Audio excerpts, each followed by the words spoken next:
Welcome students. अगर आप लोग भी रीट का एग्ज़ाम दे रहे हैं, लेवल 1 और लेवल 2 की हिंदी पढ़ना चाहते हैं तो ये वीडियो आपके लिए भी बहुत महत्वपूर्ण है। बीए, बीएससी, बीकॉम का जो जनरल हिंदी का पेपर है उसमें से ही आपके क्वेश्चंस आएंगे, तो आप ध्यान से देखिएगा पूरे वीडियो को। चलिए शुरू करें। नमस्कार बच्चों, सभी बच्चों का बहुत बहुत स्वागत है आपके अपने चैनल अनीता शिक्षा पे। चलिए आज हम देखते हैं कि आपका सामान्य हिंदी का जो प्रश्न पत्र है वो किस तरह का आने वाला है बीए, बीकॉम और बीएससी पार्ट फर्स्ट में, जो कि आपका एक कंपलसरी पेपर होता है, तो सभी बच्चों को देना अनिवार्य होता है। और 100 नंबर का ये पेपर होता है और इसमें 36 नंबर आपको लाने ज़रूरी हैं, नहीं तो आपको पास नहीं माना जाएगा। और ये जो 36 नंबर हैं ये सिर्फ आपको पास होने के लिए लाने होते हैं, ये आपके सब्जेक्ट्स के साथ में आपके रिज़ल्ट में इंक्लूड नहीं किए जाते हैं। बस इस पेपर को आपको उत्तीर्ण करना ज़रूरी है। तो जैसा कि आप लोग स्क्रीन के ऊपर देख पा रहे हैं, हम बात कर रहे हैं हिंदी विषय की। तो जो हिंदी विषय है उसका जो अंक विभाजन है उसमें प्रश्न पत्र जो है उसको 2 भागों में विभाजित किया गया है। और इसमें जो 2 भाग हैं उनमें से एक भाग है आपका साहित्य खंड और दूसरा है आपका व्याकरण खंड। साहित्य खंड में 2 भाग होंगे, गद्य भाग और पद्य भाग, और प्रत्येक भाग के लिए 50 अंक निर्धारित किए गए हैं। तो 2 व्याख्या पद्य से होंगी और 2 व्याख्या गद्य से होंगी। आलोचनात्मक प्रश्न पद्य से होंगे जिनके विकल्प देने होंगे, और आलोचनात्मक प्रश्न गद्य से होंगे जिनके विकल्प देने होंगे, और ये इसको 50 मार्क्स में डिवाइड किया गया है। चलिए अब आगे देखते हैं। जो साहित्य खंड क भाग है, यानी गद्य पद की जो निर्धारित रचनाएं हैं, यानी कि आपको किस किस चीज़ की तैयारी करनी है इस प्रश्न पत्र के लिए, वो आप देखिए। कहानियों में गद्य भाग में आपको प्रेमचंद के बड़े भाई साहब, विजयदान, देथा, सिकंदर और कौवा, इसको प्रिपेयर करना है। संस्मरण में आपको कन्हैयालाल मिश्र प्रभाकर 42 के ज्वार की उन लहरों में, इसे पढ़ना है। रेखा चित्र में आपको राम वृक्ष बेनीपुरी की रजिया पढ़नी है। और विज्ञान में आपको गुणाकार मूले शनि सबसे सुंदर ग्रह, ये पढ़ना है। निबंध आपको अगरचर नाहटा राजस्थान की सांस्कृतिक धरोहर, इसके बारे में पढ़ना है। व्यंग्य में आपको शरद जोशी जी पर सवार झिल्लियाँ, और पर्यावरण में आपको अनुपम मिश्र आज भी खरे हैं तालाब। तो ये जो गद्य भाग के जो मेन लेखक हैं और उनकी क्या क्या रचनाएं हैं ये आपको पढ़नी है। उसके बाद में हम देखते हैं पद्य भाग। पद्य भाग में कबीर ग्रंथावली से श्याम सुंदर दास तक। तो कबीर में आपको क्या पढ़ना है? साखी संख्या गुरुदेव को अंग 7, 12, 26, 30, सुमरन को अंग में 10, 17, 24, 26, विरह को अंग में 2, 6, 10 और 18 पढ़ना है। सूरदास सूरसागर सार के अंदर से आपको डॉक्टर धर्मेंद्र वर्मा विनय भक्ति पद संख्या 21, 23, गोकुल लीला पद संख्या 55, 58, वृंदावन लीला पद संख्या 10, 28, उद्धव संदेश पद संख्या 77, 79, ये पढ़ना है। तुलसीदास विनय पत्रिका गीता प्रेस गोरखपुरी पद संख्या 87, 88, 90, 156 और 158 पढ़ना है। मीरा में पदावली संख्या नरोत्तम स्वामी पद संख्या 1, 3, 4, 5, 10 पढ़ना है। रहीम दास दोहे रहीम ग्रंथावली संपादक विद्यानिवास मिश्र गोविंद रजनीश दोहावली 186, 191, 211, 212, 214, 218, 219, 220, 223 और 224 पढ़ना है। मैथिली शरण गुप्त में से आपको मनुष्यता हम राज्य लिए मरते हैं गीत साकेत के नवम सर्ग से, और सुमित्रानंदन पंथ का नौका विहार, सूर्यकांत त्रिपाठी निराला का वह तोड़ती पत्थर, सच्चिदानंद हीरानंद वात्स्यायन का आपको अज्ञेय हिरोशिमा पढ़ना है। रामधारी सिंह दिनकर का आपको विपथगा समर शेष है, ये पढ़ना है। अब आपका ये जो व्याकरण खंड ख है, इसमें व्यावहारिक हिंदी खंड आपको 50 नंबर के जो क्वेश्चंस आने वाले हैं वो इस तरह से डिवाइड किए गए हैं। निबंध लेखन आपका 300 शब्दों में आपको निबंध लिखना है, 8 नंबर का। कार्यालय लेख यानी कि जो आप लेटर लिखते हैं, ऑफिशियल लेटर, वो 8 नंबर का। संक्षेपण और पल्लवन संक्षेपण 4 नंबर का, पल्लवन 5 नंबर का, शब्द निर्माण विधि जिसमें उपसर्ग, प्रत्यय, संधि, समास ये सब आता है वो 5 नंबर का है। शब्द शुद्धि एवं वाक्य शुद्धि फिर आपका 5 नंबर का है। मुहावरे एवं लोकोक्ति, परिभाषित, शब्दावली, शब्द के प्रकार, संज्ञा, सर्वनाम, विशेषण, क्रिया और क्रिया विशेषण, यानी व्याकरण का जो ये पूरा पोर्शन है ये आपका 50 मार्क्स का है। तो आप समझ लीजिए कि 50 मार्क्स यानी खंड ख में आपकी व्याकरण आएगी और 50 मार्क्स का आपका यहाँ पर जो ऊपर पूरा मैंने समझाया है जो व्याख्या और आलोचनात्मक प्रश्न है उनमें से आएगा। तो चलिए स्टार्ट करते हैं। सबसे पहले देखते हैं कि उपसर्ग क्या होता है। उपसर्ग का मतलब होता है, उपसर्ग वे अवयव या अविकारी शब्दांश हैं जो अन्य शब्द के पूर्व में जुड़कर उसके अर्थ में परिवर्तन या विशेषता उत्पन्न कर देते हैं। जैसे कि कोई भी शब्द होता है उसके पहले लगाए जाते हैं और जो शब्द होता है मेन शब्द उसमें जैसे ही ये आगे जुड़ते हैं उसमें शब्द का परिवर्तन हो जाता है और अर्थ का भी परिवर्तन हो जाता है। जैसे देखिए, मान जो है उसका अर्थ मतलब होता है सम्मान, यानी मान जो शब्द है उसका मतलब होता है सम्मान। किंतु इससे पूर्व अगर अभी जोड़ दें तो अभी क्या हो गया, उपसर्ग हो गया। तो अभी जोड़ने पर अभिमान शब्द हो जाता है और अभिमान शब्द का मतलब होता है घमंड। तो शब्द में परिवर्तन हो गया। इस तरह से उपसर्ग बनते हैं, यानी शब्द से पहले एक शब्द जोड़ा जाता है जिससे कि वो पुराना वाला जो शब्द है उसका पूरा अर्थ बदल जाता है और नया शब्द बन जाता है। मुख्य रूप से हिंदी भाषा में 3 प्रकार के उपसर्ग होते हैं। संस्कृत के उपसर्ग, देशी अर्थात हिंदी के उपसर्ग और विदेशी अर्थात उर्दू, अंग्रेजी आदि भाषाओं के उपसर्ग। अध्ययन की सुविधा के लिए यहाँ उन्हें अलग अलग करके समझाया जा रहा है, यानी कि ये जो उपसर्ग होते हैं इसमें भी आपको 3 तरह के उपसर्ग समझने होंगे। जो संस्कृत के जो शब्द बनते हैं वो, और जो हिंदी के शब्द बनते हैं वो, और जो उर्दू के शब्द बनते हैं वो। तो चलिए देखते हैं। पहले हम देखते हैं संस्कृत के उपसर्ग, यानी कि कौन कौन से उपसर्ग बनते हैं संस्कृत की। जैसे उपसर्ग है आपको प्र, परा, अप, सम, अनु, अव, निस, निर, दुस, दुर, वी, ये सारे उपसर्ग हैं। और जो शब्द प्र का मतलब होता है अधिक, तो जैसे भी किसी भी चीज़ के आगे अगर प्र लग गया तो उसके अंदर उसका मतलब वो ज़्यादा हो जाएगा। जैसे प्रबल, प्रभाव, प्रताप, प्रसार, प्रहार, प्रयोग, ये इसके उदाहरण हैं। परा का मतलब होता है पीछे, तो जैसे पराजय, परास्त, पराक्रम, पराधीन। अप का मतलब होता है या तो दूर और या फिर बुरा। इससे बनने वाले जो संस्कृत के उपसर्ग से बनने वाले शब्द हैं वो हैं अपकार, अपमान, अपहरण, अपयश। सम का मतलब होता है अच्छी तरह, संसार, सम्मान, संकल्प, संयोग। यानी कि जो पहले जो उपसर्ग लग रहे हैं इनके अर्थ समझाए हुए हैं और उसके बाद में इन उपसर्गों को लगाते हैं तो कौन कौन से शब्द बनते हैं वो उसके सामने दिए हुए हैं। अनु का मतलब होता है पीछे या साथ में, और इससे बनने वाले शब्द हैं अनुचर, अनुसार, अनुग्रह, अनुकूल। अव का मतलब होता है दूर या नीचे, और इससे बनने वाले शब्द हैं अवसर, अवतार, अवगुण, अवनति। निस का मतलब होता है बिना या रहित, और इससे बनने वाले शब्द हैं निश्चय, निस्सार, निश्चल, निसंदेह। निर का मतलब है बाहर या बिना, निराकार, निर्दोष, निर्भय, निर्जल। दुष् का मतलब होता है कठिन या बुरा। शब्द जो बनते हैं वो हैं दुष्कर, दुष्कर्म, दुस्साहस, दुष्चरित्र। दूर से बन का मतलब होता है बुरा या कठिन, और शब्द बनते हैं दुर्जन, दुराशा, दुर्लभ, दुराचार। वीक का मतलब होता है विपरीत या विशेष, और इससे बनने वाले शब्द हैं विवाद, वियोग, विभाग, विज्ञान। सब और या पर्यंत, आजीवन, आचरण, आकाश, आमरण। नी का मतलब होता है रहित या नीचे या विशेष, तो बनने वाले शब्द हैं निरोग, निधन, निपात, निबंध। अधि यानी ऊपर। शब्द जो बनते हैं वो बनते हैं अधिकार, अधिकरण, अधिपति, अधिराज। सूस का मतलब होता है उत्तम या अधिक, और शब्द जो बनते हैं वो बनते हैं अतिरिक्त, अतिशय, अतिवृष्टि। उत का मतलब होता है ऊपर या ऊंचा, और शब्द बनते हैं उत्सर्ग, उत्साह, उत्कंठा। अभी का मतलब होता है और या सामने, शब्द बनते हैं अभिमुख, अभिमान, अभिलाषा।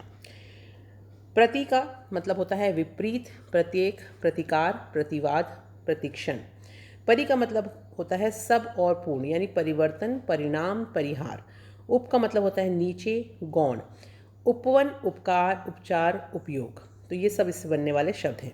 हिंदी जो शब्द बनने वाले हैं, हिंदी के जो उपसर्ग हैं उनसे क्या शब्द बनते हैं। हिंदी का उपसर्ग है अ, अन, अध, औ और चौ। तो अ का मतलब होता है अभाव या निषेध, शब्द बनते हैं अथा, अजान, अचेतन। अन का मतलब होता है अभाव और निषेध, इसके बनने वाले शब्द हैं अनमोल, अनमेल, अनबन, अनगढ़, अनरहित। अध से बनने वाले शब्द जो हैं वो है अधजला, अधपका, अधमरा और अधखिला, और इसका अर्थ मतलब होता है आधा। ओ यानी हीन और शब्द हैं ओगुण, ओघड़, औसर और औतार।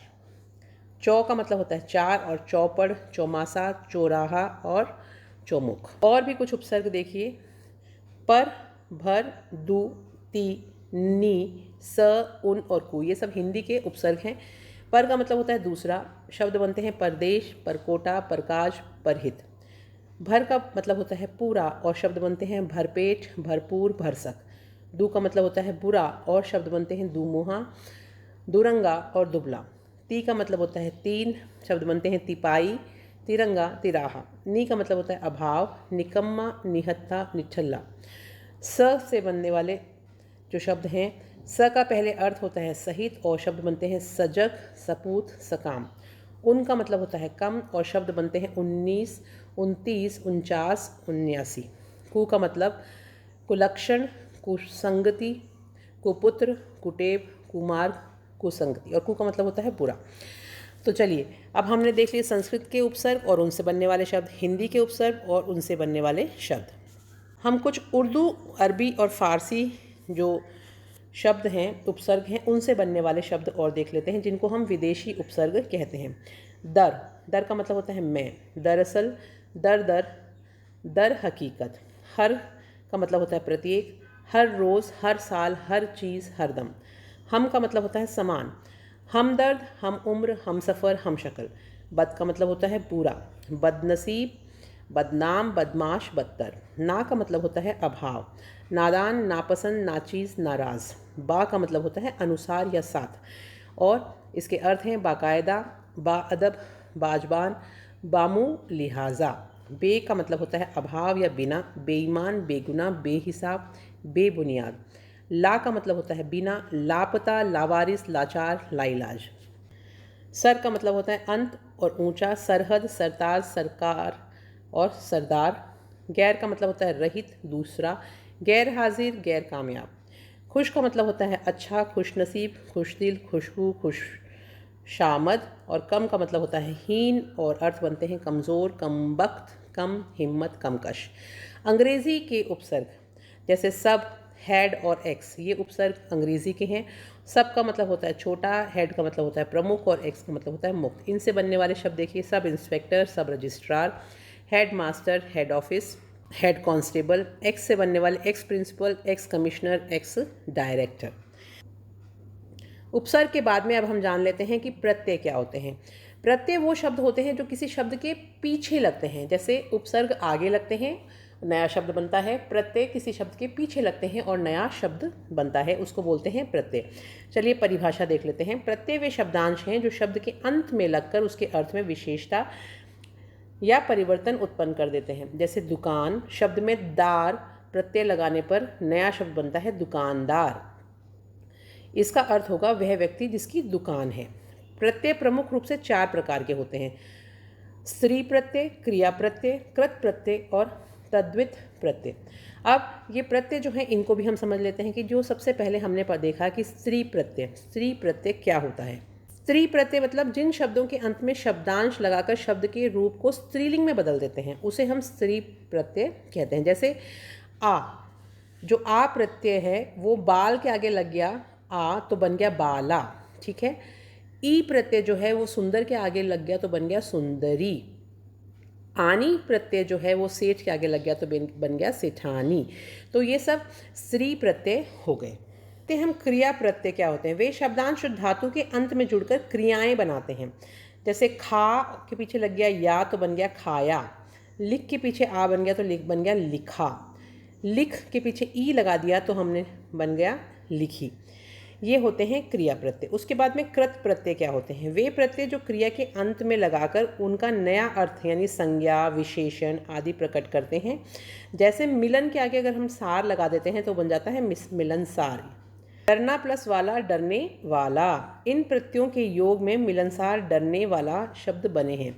ये कृतंत हैं, अर्थात कृत प्रत्यय जोड़ने से जो नया शब्द बनता है उसमें कृतंत, उसको हम कृतंत कहते हैं। कृत प्रत्यय 5 प्रकार के होते हैं: कृत वाक्य यानी कृतवाचक प्रत्यय के प्रत्यय हैं जिनसे क्रिया व्यापार करने वाले का बोध होता है। जैसे वाला शब्द लगाते हैं चाहने वाला, खाने वाला, पीने वाला, पढ़ने वाला। हार लगाते हैं राखनहार, पालनहार। सार लगाते हैं मिलनसार। एरा लगाते हैं सपेरा, लुटेरा। आँख लगाते हैं तैराक, चालाक। वैया लगाते हैं गवैया, खवैया, है ना। तो ये प्रत्यय लगाने से ये शब्द बने। उसके बाद में कर्मवाचक प्रत्यय वे शब्द हैं यानी वे प्रत्यय हैं जिनसे क्रिया के साधन का बोध होता है। जैसे ना लगाने से पालना, ओढ़ना। ओना लगाने से बिछौना, खिलौना। नी लगाने से ओढ़नी, सूंघनी।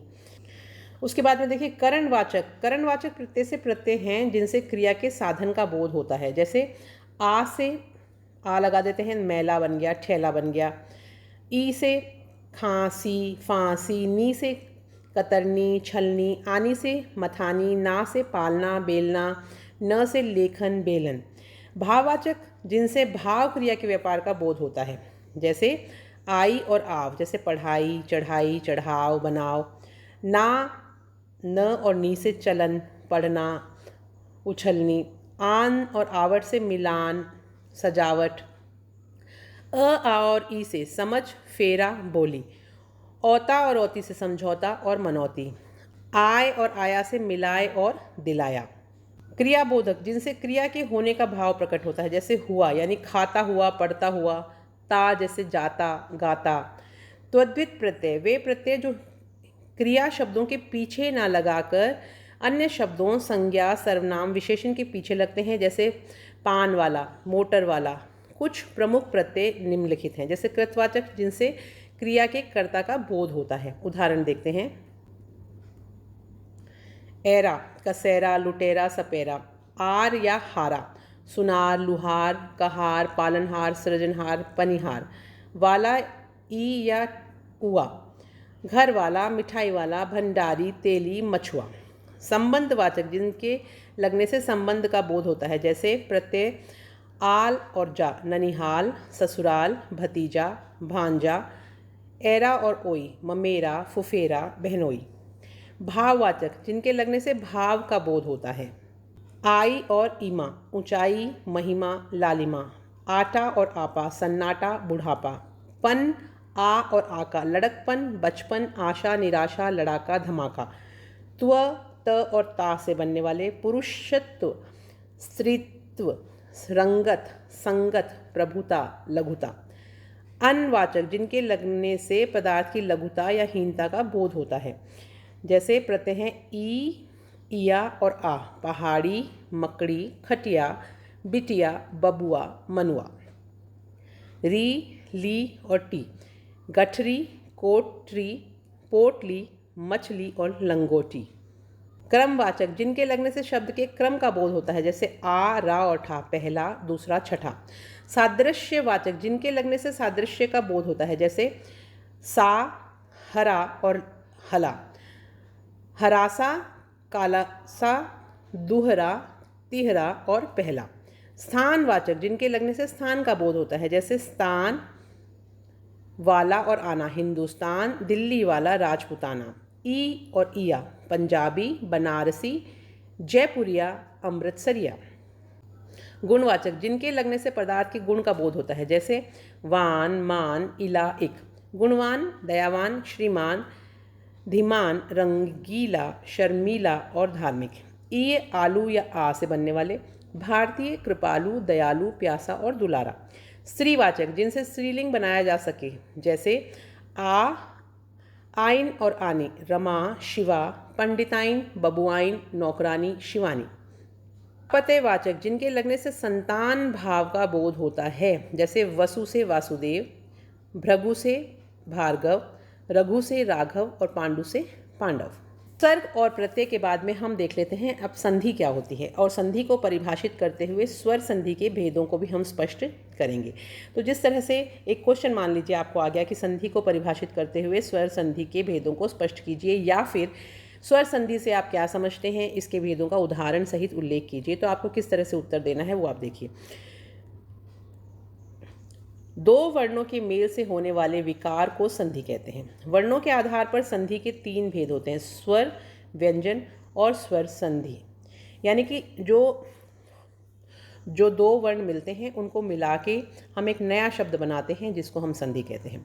और तो तीन प्रकार की संधि है। स्वर संधि पहली है, दो स्वरों के मेल को स्वर संधि कहते हैं। जैसे कि विद्यार्थी जो शब्द बना है वो किससे बना है, विद्या और अर्थी शब्द को मिला के बना है। विद्या का जो आ है और अर्थी का अ है जो मिल के बन गया आपका आ, तो शब्द आपका बन गया विद्यार्थी। स्वर संधि है जहाँ दो समान स्वर मिलकर दीर्घ रूप हो जाते हैं, वहाँ दीर्घ संधि होती है। अर्थात यदि अ, आ, ई आदि के बाद ये स्वर ह्रस्व या दीर्घ आए तो दोनों मिलकर क्रमशः आ या ई दीर्घ हो जाते हैं। ई, बड़ा ई, उसके बारे में बताया गया है कि जैसे शिव प्लस आलय बनता है शिवालय, इसमें अ और आ मिलके बड़ा आ बन गया तो शिवालय हो गया। दूसरा देखिए, गिरी प्लस ईश, गिरी में छोटी की मात्रा है और ईश में बड़ी की मात्रा है, दोनों मिलके बड़ी बन जाएगा तो यहाँ पे बन गया गिरीश। भोजन प्लस आलय, भोजन में अ है आखिर में और आलय में आ है पहले, तो दोनों मिलके बन गया आपका आ, तो ये भोजन प्लस आलय मिलके बन गया भोजनालय। भानु प्लस उदय, उ और उ मिलके बड़ा उ हो गया तो ये हो गया भानुदय।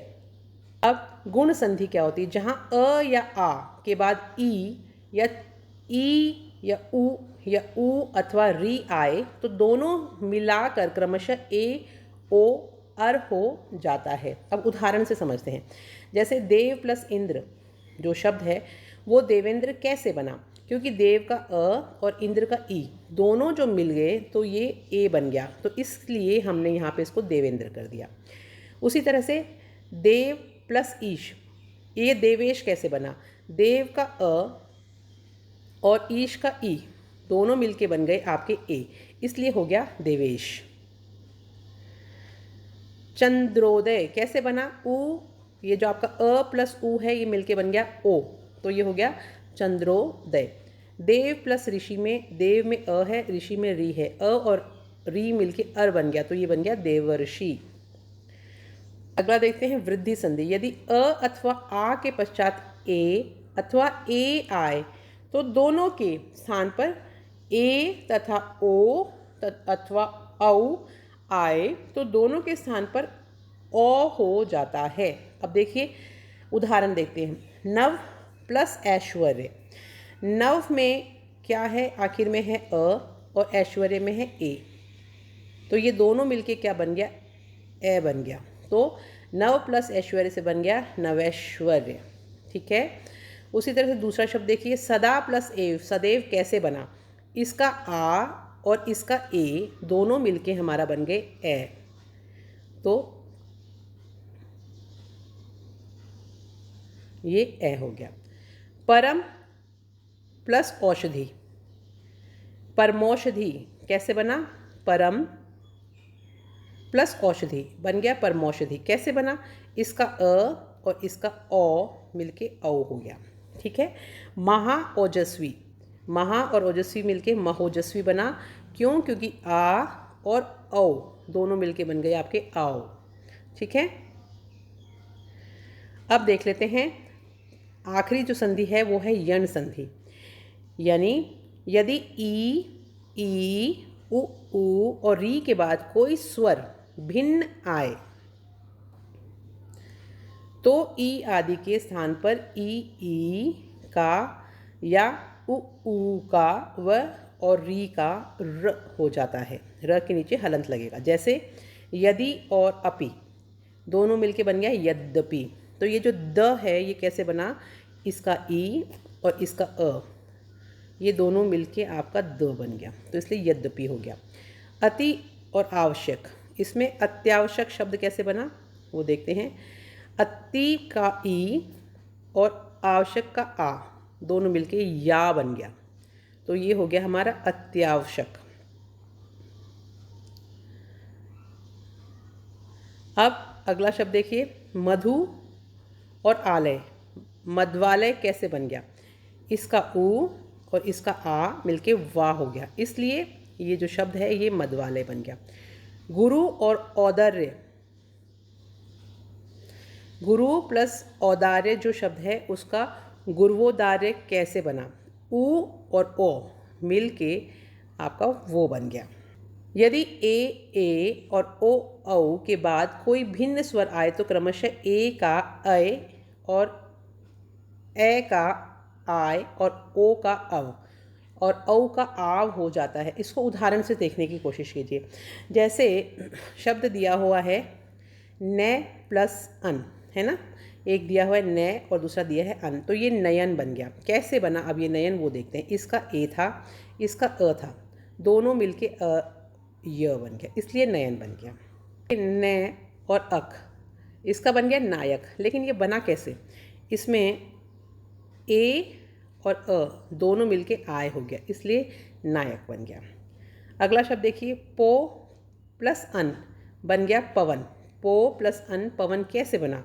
इसका ओ और इसका अ दोनों मिलके अव बन गया, तो ये पवन पवन बन गया। वैसे ही पौ और अक पावक कैसे बन गया? पौ और अक पावक, क्योंकि औ और अ मिलके आव हो गया, तो इसलिए पावक शब्द बन गया।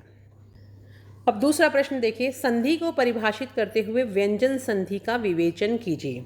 ठीक है, तो दो वर्णों के मेल को संधि कहते हैं, यह भी हमने पढ़ा। जहाँ स्वर आकार आदि से व्यंजन अथवा व्यंजन का स्वर से मेल होता है वहाँ व्यंजन संधि होती है। यानी पहले हमने स्वर संधि के बारे में पढ़ा, अब हम व्यंजन संधि के बारे में पढ़ रहे हैं। व्यंजन संधि के प्रमुख नियम इस प्रकार हैं। तो आपको पता है ना बच्चों, स्वर और व्यंजन क्या होते हैं।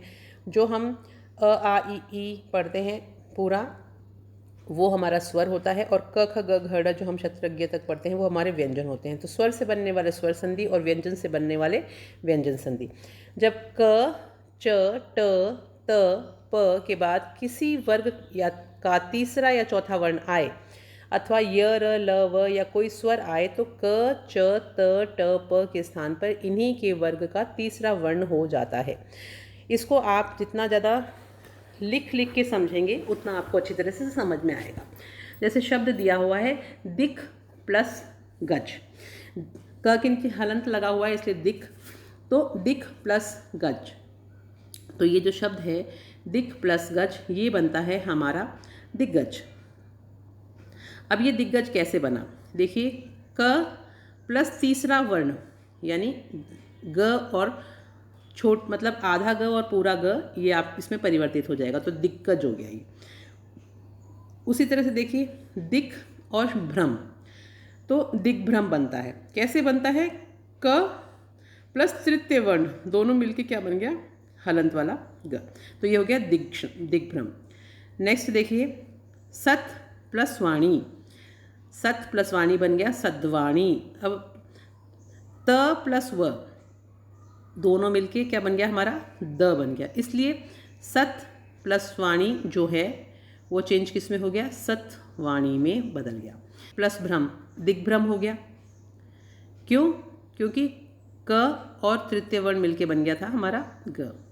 उसी तरह जगत प्लस आनंद बन गया जगदानंद, क्योंकि ति क च ट त प के बाद न अथवा म आए तो क च ट त प के स्थान पर इन्हीं के वर्णों का पंचम वर्ण हो जाता है। जैसे देखिए, वाक प्लस मय बन के बनता है वाडम्य। ठीक है, क्योंकि क और म दोनों मिलके क्या ड़ बन गया, यानी पंचम वर्ण बन गया। प्लस नति उन्नति बनता है, क्यों? क्योंकि त प्लस न मिलके बन गया न। जगत प्लस नाथ जगन्नाथ बनता है, क्यों बनता है?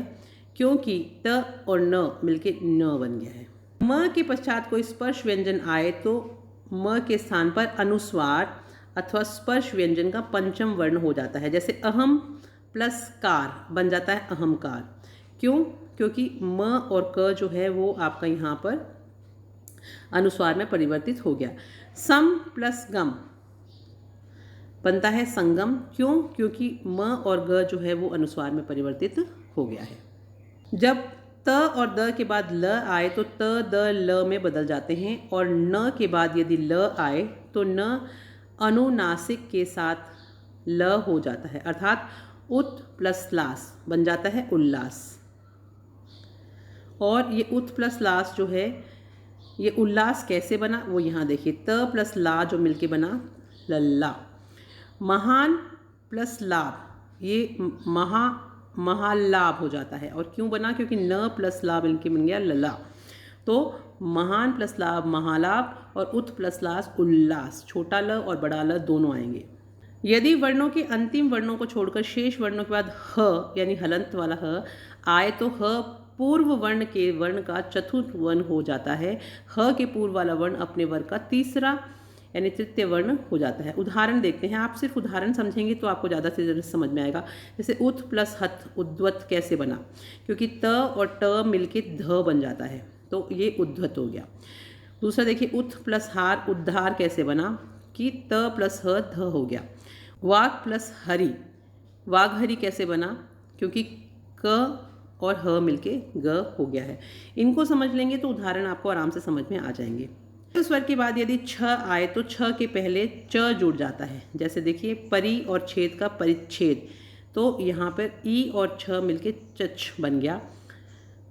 शाल और छादन, इसको मिलके ये अ प्लस छ मिलके छ बन गया, च और छ मिलके चच हो गया, यानी शाल प्लस छादन हो गया शाला छादन।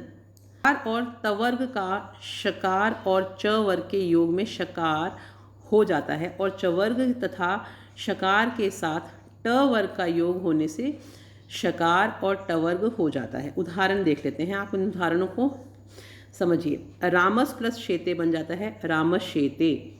स प्लस श बन जाता है श, इसलिए ये रामस शेते हो गया। सत प्लस चित बनता है सच्चित। सत प्लस चित बनता है सच्चित। क्यों बना? क्योंकि त प्लस च मिलके च बन गया।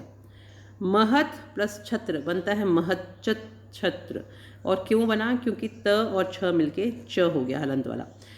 दृष्टा दृष्टा कैसे बना? श प्लस ता मिलके श हो गया। इसलिए को परिभाषित करते हुए विसर्ग संधि का विवेचन करिए। तो दो वर्णों के मेल से होने वाले विकार को संधि कहते हैं, ये हम पहले भी पढ़ चुके। और विसर्ग संधि, विसर्ग के साथ स्वर या व्यंजन के मेल से होने वाले विकार को विसर्ग संधि कहते हैं। जैसे निह प्लस तार बनता है निस्तार। यदि विसर्ग के परे च छ या ट ठ या त थ आए तो विसर्ग के स्थान पर क्रमशः श श स हो जाता है। जैसे जैसे इन सब के नीचे हलंत लगा हुआ है।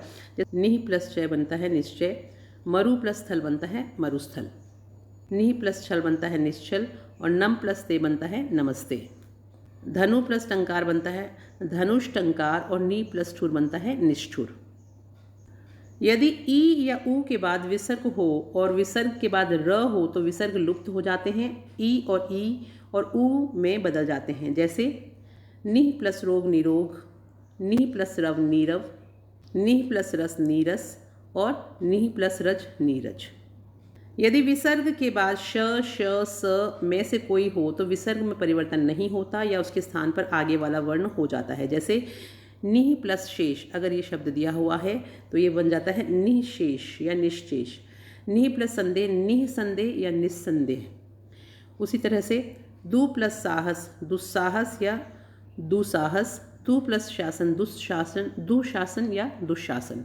नि प्लस शुल्क निशुल्क और निःशुल्क और दु प्लस सहा दुस्सहा या दुस्सहा।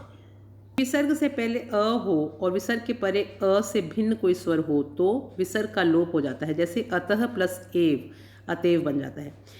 यदि निह दुह के बाद क च प फ में से कोई हो तो विसर्ग का श हो जाता है। जैसे निह पाप का बनता है निष्पाप, दुह परिणाम का बनता है दुष्परिणाम, निह फल का बनता है निष्फल और निह काम का बनता है निष्काम। तो इसको आप दोबारा से समझ लीजिए कि निह पाप से निष्पाप बनता है, निह प्लस फल से निष्फल बनता है और दुह परिणाम से दुष्परिणाम बनता है और निह काम से निष्काम बनता है। यदि विसर्ग से पहले अ आ से भिन्न कोई स्वर हो और विसर्ग के बाद कोई स्वर वर्ग या तीसरा चौथा पांचवा वर्ण यानी कि य र ल व ह में से कोई वर्ण हो तो विसर्ग का र हो जाता है। जैसे निह प्लस धन से बनता है निर्धन, नी प्लस याद से बनता है निर्यात। दुह प्लस गुण से बनता है दुर्गुण और दुह प्लस जन से बनता है दुर्जन। नी प्लस आशा से बनता है निराशा। नी प्लस अर्थक से बनता है निरर्थक। आशी प्लस वाद से बनता है आशीर्वाद और दु प्लस उपयोग से बनता है दुरुपयोग। पुनः प्लस जन्म से बनता है पुनर्जन्म और दु प्लस आत्मा से बनता है दुरात्मा।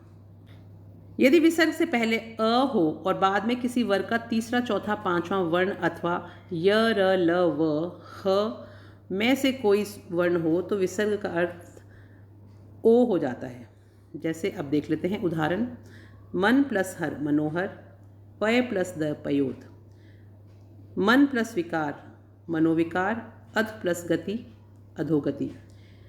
मन प्लस मय मनोमय। यश प्लस गान यशो गान। तेज प्लस मय तेजोमय। पय प्लस धर पयोधर। वय प्लस वृद्ध वयोवृद्ध।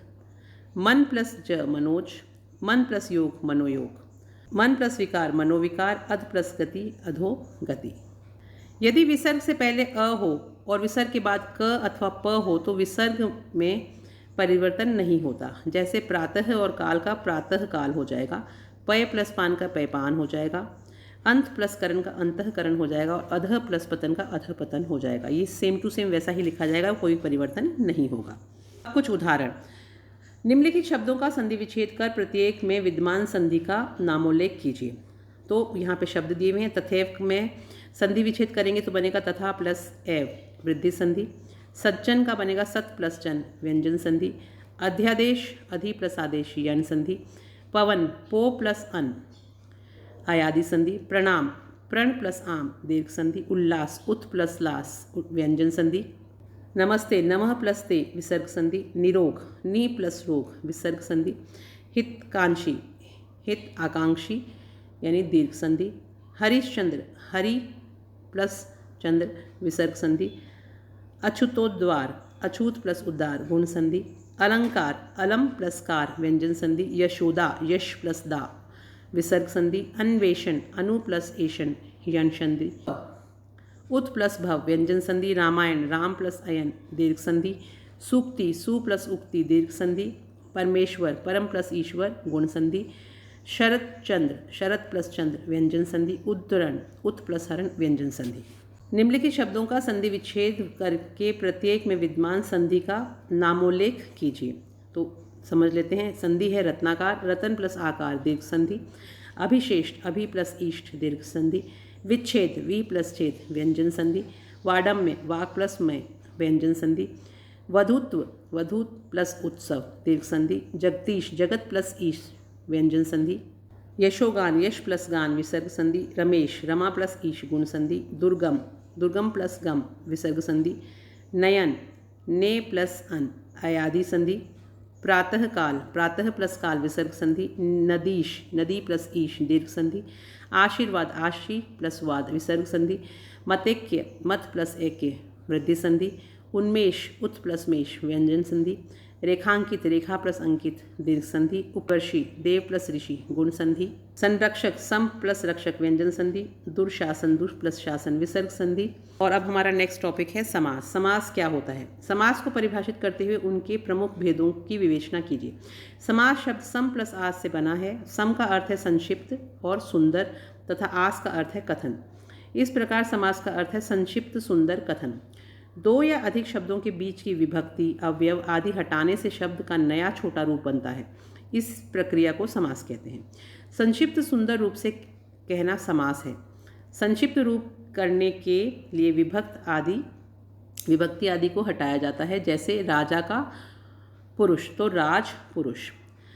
पंडित कामता प्रसाद गुरु के अनुसार दो या अधिक शब्दों यानी पदों का परस्पर संबंध बताने वाले शब्दों अथवा प्रत्ययों का लोप होने पर उन दो का या अधिक शब्दों से जो एक स्वतंत्र शब्द बनता है उस शब्द को सामासिक शब्द कहते हैं। दो या अधिक शब्दों का जो संयोग होता है वह समास कहलाता है।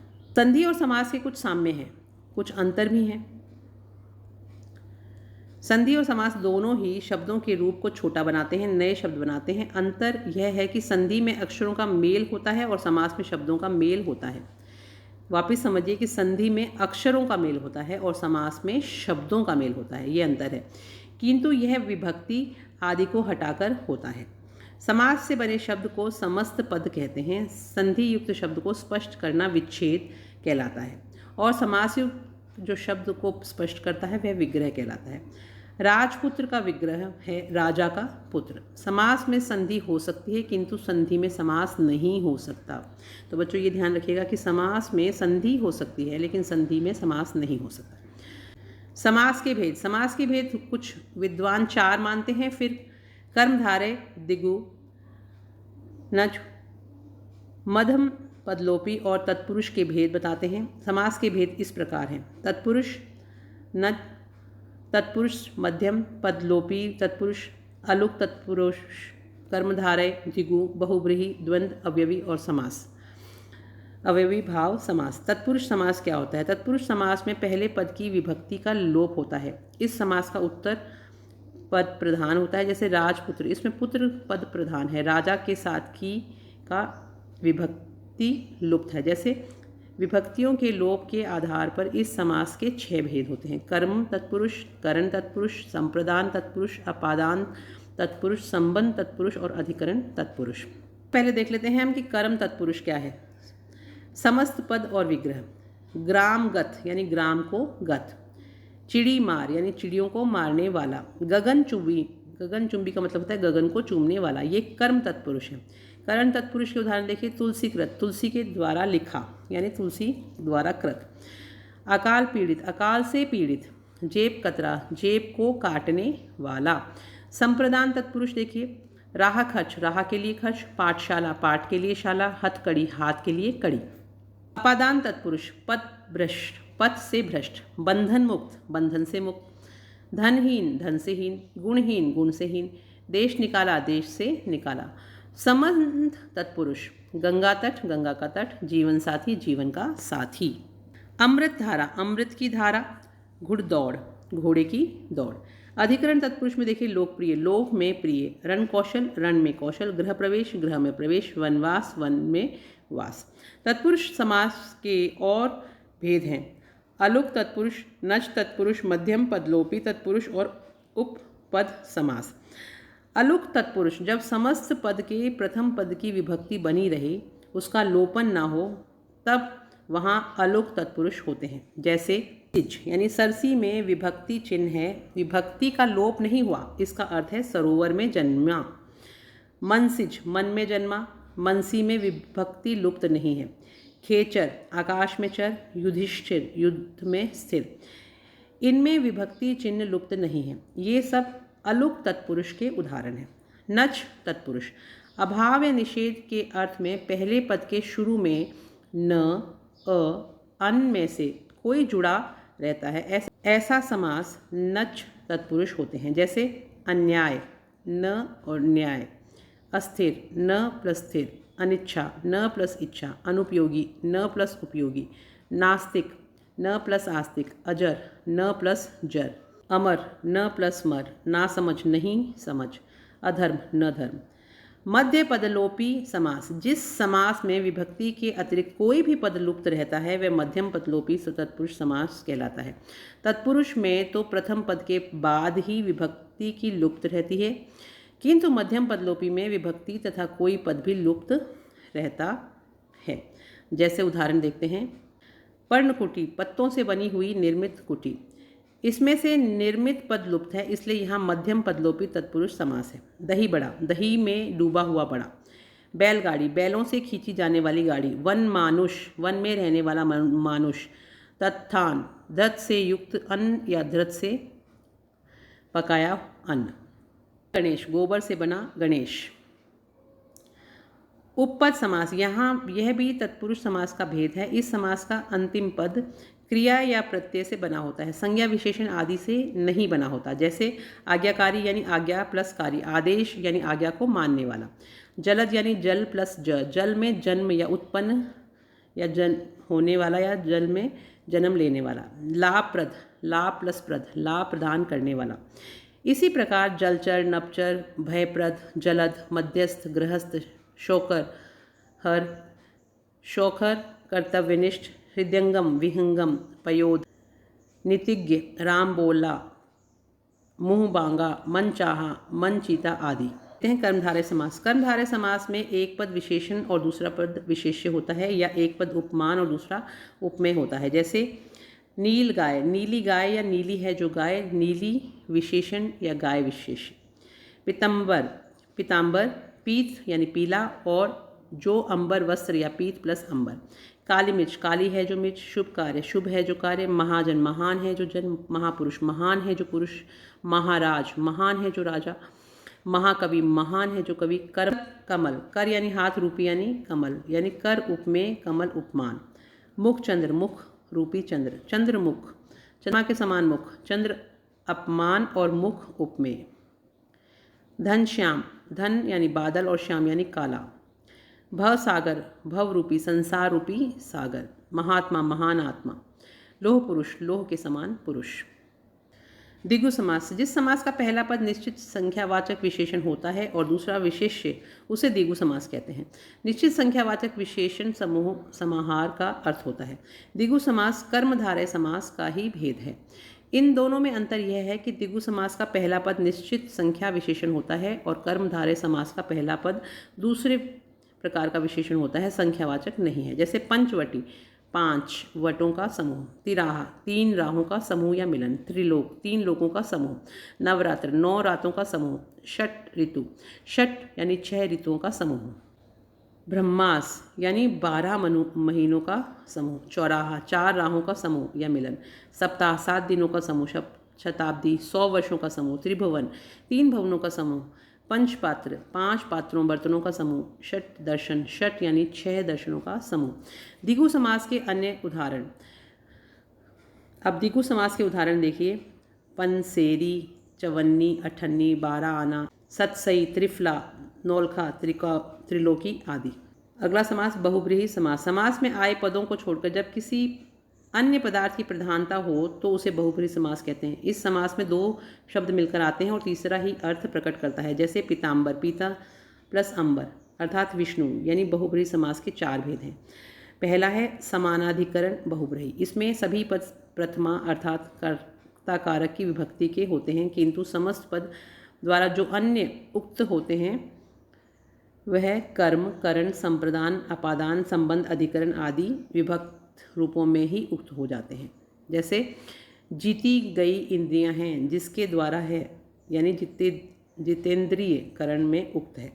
व्याधिकरण बहुब्रीहि, इसमें पहला पद तो प्रथमा विभक्ति तथा कर्ता कारक की विभक्ति के रूप में होता है, जबकि बाद वाला पद समस्त संबंध या अधिकरण कारक का हुआ करता है। जैसे वीणा है पानी में जिसकी, यानी वीणा पानी। तुल्य योग्य बहुब्रीहि या सह बहुब्रीहि, जिसमें पहला पद सह हो वह तुल्य योग्य बहुब्रीहि या सह बहुब्रीहि कहलाता है। सह का अर्थ है साथ, और समास होने पर सह की जगह केवल स रह जाता है। जैसे जो परिवार के साथ है वह सपरिवार। व्याति बहुव्रीहि, इसमें घात प्रतिघात सूचित हो उसे व्याति बहुव्रीहि कहा जाता है। जैसे मुक्के मुक्के से जो लड़ाई हुई, मुक्का मुक्की। कहा सुनी, महामारी आदि। बहुव्रीहि समास की 2 विशेषताएं निम्नलिखित हैं। पहला, यह 2 या 2 से अधिक पदों का समास होता है। इसका विग्रह शब्दात्मक या पदात्मक न होकर व्याख्यात्मक होता है।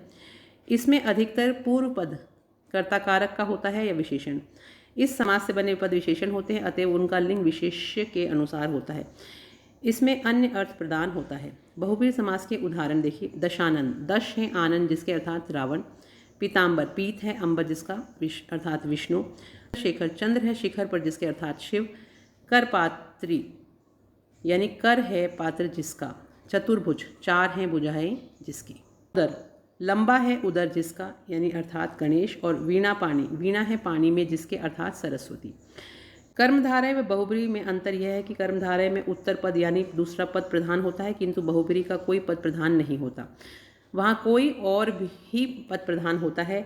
बहुब्रीहि में सारा समस्त पद ही विशेषण का कार्य करता है। पीताम्बर उदाहरण देखिए। पीत है अंबर, कर्मधारय समास पीत है अंबर जिसका अर्थात विष्णु, यानी बहुब्रीहि समास। अगला समास देखिए द्वंद्व समास। द्वंद्व समास में सभी पद प्रधान होते हैं। समस्त पद का विग्रह करते समय और अथवा या जोड़ते हैं। जैसे माता पिता, माता और पिता, दिन रात, दिन और रात, धर्मोधर्म, धर्म और अधर्म, अन्न जल, अन्न और जल, सोना चांदी, सोना और चांदी, हानि लाभ, हानि और लाभ, दाल रोटी, दाल और रोटी, चावल दाल, चावल और दाल, राधा कृष्ण, राधा और कृष्ण, भाई बहन, भाई और बहन। अन्य उदाहरण, हाथापाई, कहा सुनी, खींचातानी, मारा मारी, सीताराम, 2 3 4 5, राधे श्याम, गिल्ली डंडा, लंबा चौड़ा, द्वंद्व समास। उसके बाद में देखिए अवयवी समास। जिस समास का पहला पद अवयव हो उसे अवयवी भाव समास कहते हैं। इस समास के दोनों पद मिलकर अवयव का काम करते हैं। अवयवी भाव समास कई तरह से बनता है, संज्ञा और संज्ञा से, विशेषण और संज्ञा से, अवयव और संज्ञा से। विशेष बात यह है कि दोनों पद मिलकर अवयव का काम करते हैं। जैसे यथाशक्ति यानी शक्ति के अनुसार, यथेच्छ यानी इच्छा के अनुसार, यथावसर जैसा अवसर हो, आजन्म जन्म से लेकर आमरण मरण पर्यंत। अवयवी भाव समास के अन्य उदाहरण, घर घर, दिन दिन, द्वार द्वार, धीरे धीरे, हर घड़ी, हर रोज़, पल पल, रोज रोज, रातों रात, एकाएक, यथाक्रम, बेखटके, बेकार, बेमतलब, बेहोश, हर जगह, नामुमकिन, सपरिवार, सादर, भरपेट, बिन जाने, बार बार, बेधड़क, ये सभी समस्त पद अवयव का कार्य करते हैं। निम्नलिखित सामसिक पदों का विग्रह कर उनमें निहित समास का नामोल्लेख कीजिए। तो ये पूरे के पूरे यहाँ पर आपको शब्द दिए हुए हैं, इनको हमें समझना है। तो नीचे दिखाती हूँ मैं आपको। अब ये देखिए, पंचामृत, 5 अमृतों का समूह, द्विगु समास। देवपुत्र, देवता का पुत्र, संबंध तत्पुरुष। भूल चूक, भूल और चूक, द्वंद्व समास। पथ भ्रष्ट, पथ से भ्रष्ट, अपादान तत्पुरुष। गिरधर, गिरी को धारण करने वाला अर्थात कृष्ण, बहुब्रीहि समास। दिन रात, दिन और रात, द्वंद्व समास। सतसई, 700 पदों का समूह या समाहार, द्विगु समास।